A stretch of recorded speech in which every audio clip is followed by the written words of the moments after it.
All photos are made with light, and the amount of light you capture is called the exposure. But how much light do you actually need? In this video I'm going to show you how to take control of your exposure, to override the settings that your camera suggests, so that you can tell it exactly what you want to be correctly exposed.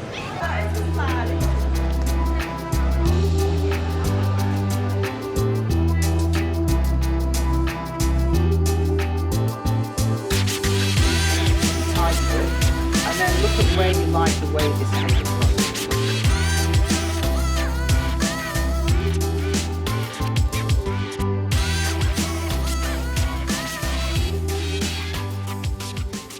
Most cameras actually work it out all for you. They have automatic exposure modes. They look at the scene and they work out what would be the ideal settings to capture it with the right amount of brightness. But the problem is that some scenes have got a very, very big range of brightnesses in them. Take this one, for example, behind me. So if we expose for the ground, or the areas underneath the bridge, the buildings, they're exposed properly, but look what's happened to the sky. It's become a completely washed out area of white.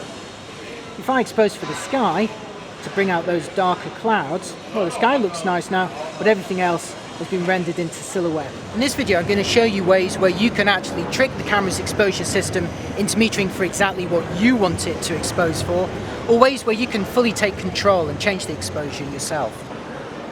This is a pretty tricky scene to expose for. Behind me I've got the Shard, the big pointy building in the middle of the frame, surrounded by a very overcast bright sky, and then surrounding that I've got a dark frame of the bridges around it.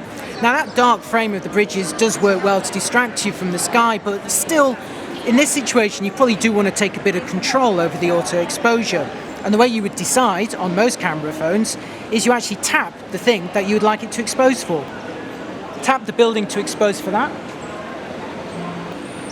or tap the sky and expose for that instead. Another way you can do that is using a tool called exposure compensation. This is literally a slider that makes the picture darker or brighter, and it's normally in a positive and negative scale. If you see +1, it doubles the brightness. If you see +2, it doubles the brightness again. If you see -1, it halves the brightness. -2 halves it again, makes it really, really dark. Some phones just present it as a simple slider like this one.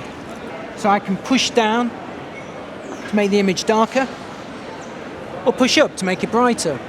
And this lets you choose exactly what area you want to be exposed correctly. But still, in a situation like this, you have to make a choice. Do I want the sky to be exposed right, or do I want the buildings to be exposed right? If only there's a way to get both of them. Well, there is. It's a third option. It's called HDR, or high dynamic range. What that does is combines multiple exposures, dark exposures and bright exposures, thereby expanding that tonal range. It can happen automatically on most cameras. This one has an HDR mode, so I'll pop that on and take the picture again. I'm going to give it a little bit of help by trying to expose for the building. Now the result that I've got here is that the building is not quite in as dark shadow as it used to be, and the sky isn't quite as bright as it used to be, so it's kind of toned down the bright areas and brightened up the dark ones. And in the end I've got a much more balanced picture. Controlling the exposure can also really control the mood of a picture. I really like the look of this dark alleyway. It looks mysterious, a little bit dangerous, maybe not the kind of place you want to get caught in at night.